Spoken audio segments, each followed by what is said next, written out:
certainly proud of my players. Thought they played with purpose tonight, offensively and defensively. In the first half, I was pleased with. I thought our defense was real, and thought we made it tough for them to get quality looks. And then I was pleased with our transition game. I thought we used live ball stops to run and got some things going in the open court. Is something we got to continue to build on. We weren't as good there in the first 8 minutes of the second half, but this is Big 12 basketball, and our guys dug in and found a way to play, found a way to win. We did that the other night at Colorado after we put together quite a few good minutes, good rotations. A couple guys like Dillon just continues to grow. We're putting him in so many different positions offensively and defensively, and he's handling it masterfully. And I don't think people realize how many things we're asking of him, but he's handling it really well. CMOS seems to be back in a good rhythm, which is really important. We're doing a better job of putting guys in position. I think they'll all benefit from that. I think we're close to getting more production from a scoring standpoint out of Aziz. I think we're close. I think it's, I think a lot of the things we're doing offensively, we have to make it easier on our players by how everybody executes and does their job. When the 5 guys on the floor all do their part, it gets better for everybody. We got to help. I used to talk about helping teammates all the time. That was a big thing years ago. Help a teammate. We got to help each other be better offensive players. But I think we're starting to do that better, and I think Aziz is going to finally kind of break out here and get some of those easy baskets around the basket that we're accustomed to him getting. Dan, I love Dan's aggressiveness to start the game. I thought he took great shots. I thought he was aggressive. He didn't make a couple of those, but that's going to happen for him. We know how good of an offensive player. And then I'll tell you the steal that Dan got for the layup and the steal Dillon got, I thought were really important baskets there in the second half. And again, Dan made some plays in the paint. He was attacking the basket. We're putting more pressure on the rim in the paint, and I think that's something we can build on. Day was terrific for us. I know he'd like to have the turnover back in the open court, but he's continuing to play well. C.J. Frederick has given us a great lift. I'm looking forward to continuing to build on that. The three-point shooting was excellent. Nobody I'm prouder of than Jizzle James. He's been dealing with illness the last couple days. He was in the training room getting an IV an hour before the game, and I thought you couldn't tell if you were watching him play, but he gutted one out tonight, and I don't think he slept in 2 or 3 days. He's been so sick, right? So I'm really, really proud of him. And then, the bench, the depth we're playing 10 the last couple games. I think that has to be a key for this team to continue to grow. It makes everybody better, and we're getting more production out of Josh, AP, and Tyler, and I think we got to continue to get more out of those guys and feel more comfortable to play them deeper in games to make sure these guys are getting more rest and are more fresh. So there's my thoughts. Happy we won and ready to prepare for the next one. Dan, how much easier do things get for everybody when Jizzle and CMOS just get going a little bit? How much does it open things up because the defense then has to kind of adjust to what 4 guys in double figures like you were able to do today? Yeah, 2 great players, and Jizzle's so good at creating a domino, coming off a ball screen, 2 coming to him, kicking out for somebody to shoot, and so it drags the defense to them, and it opens up shots for other people. And same with CMOS. CMOS coming off screens because he's such an elite shooter, has 2 players running him or people trying to run him off the line, so he drags people to come to him, and then other people get open. So them doing their jobs like they did tonight helps a lot of the team. Wes, 17 points off turnovers, 25 to 2 in fast break points. Do you kind of sense your team getting in transition more and speeding the game up with some of the offensive struggles lately in the half court? It's been an emphasis, and we got to keep getting better at it. Dillon, Coach kind of talked about asking you to do new things, adjust your game a little bit. What's it been like to be a third-year player that's been tasked with that, and how have you seen the growth process go? I think it's just comes with trusting. Coach knows what I'm good at. He knows all my strengths, and he puts me in the best situations to be successful, not only for myself but for the team. So I do whatever he needs me to do to help win games, and that's what it's come down to. Just doing whatever it is. If it's screening, if it's picking and rolling, just doing whatever it is, making passes and stuff like that. Just whatever he needs me to do to help the team win, and just being versatile as a player on both sides of the ball, I think that's just the biggest thing. So. Dillon, in the second half, Arizona State found their way to kind of creep back into this. Understanding the most important point on any play is to get the ball in the basket, but a couple plays, the big alley-oop from CJ, the windmill dunk. Is there any part of your head where you're like, I need to make this a little special to get the motivation, get the bench, get the crowd, get back into it? Yes, I mean, sometimes I know, like, my biggest thing on defense is we talk about denying the ball, pushing catches out. So sometimes I could read where it's a little pass going, and I feel like I could maybe jump the pass. So those are times, but I think it came down to just executing down the stretch with the plays we run, like the alley-oop we ran.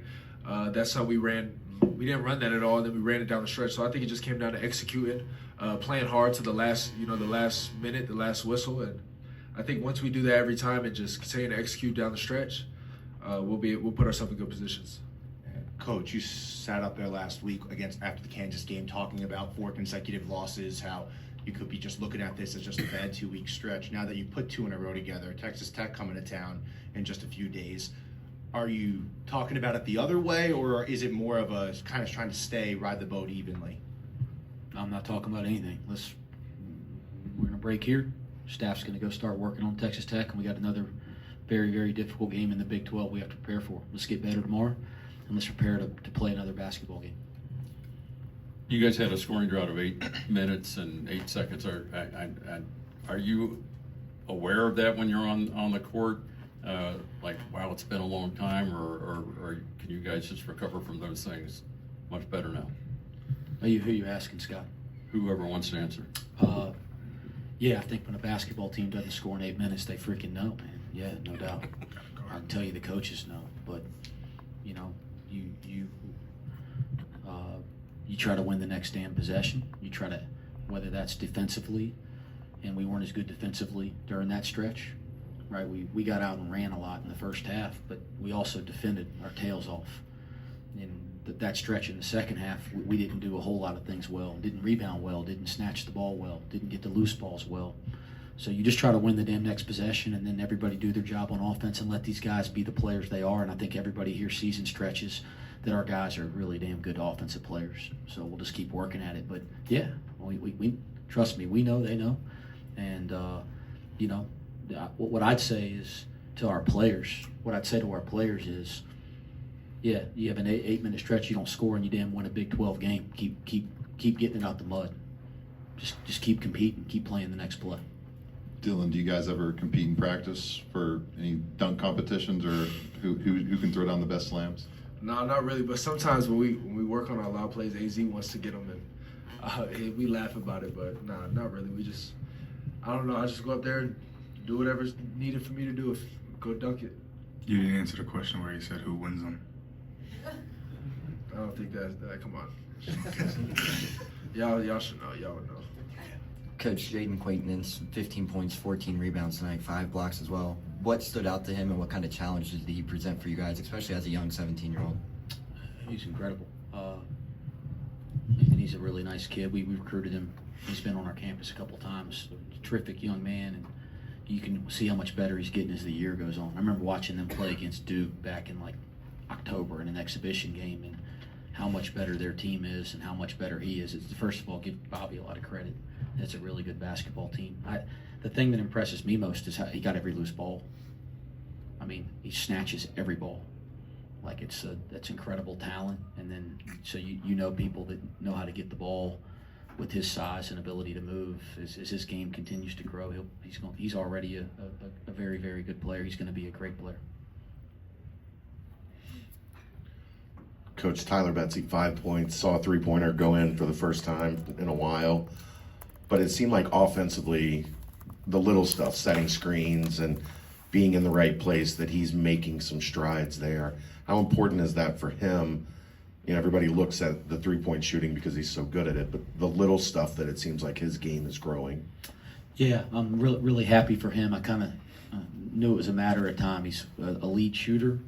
I think everybody in our locker room, staff, we have a ton of confidence in him. And it's, you know, not been the easiest start to conference play, but it's freshman in this league. That's hard, and he's doing a nice job starting to kind of turn the corner. I thought tonight his minutes were really impactful. There's a couple defensive plays where they're attacking him, and it happened in the Colorado game. He gets some calls, and it's close to being a great defensive play. They're calling his hands a little bit, and when you see the tape, you see what they call. So I'm not complaining about the referees, but it's like a very, very subtle thing. He's close to being a defensive impact guy, a rebounding guy at 6'9", and then obviously he has tremendous offensive gift and leverage to our offense. Like you look down, we're plus 11 in his minutes tonight. I mean, that speaks to, like, you know, his ability to impact offense. So his Tyler Betsy and Arrington Page's development throughout the course of this year is very, very important to our success as a team.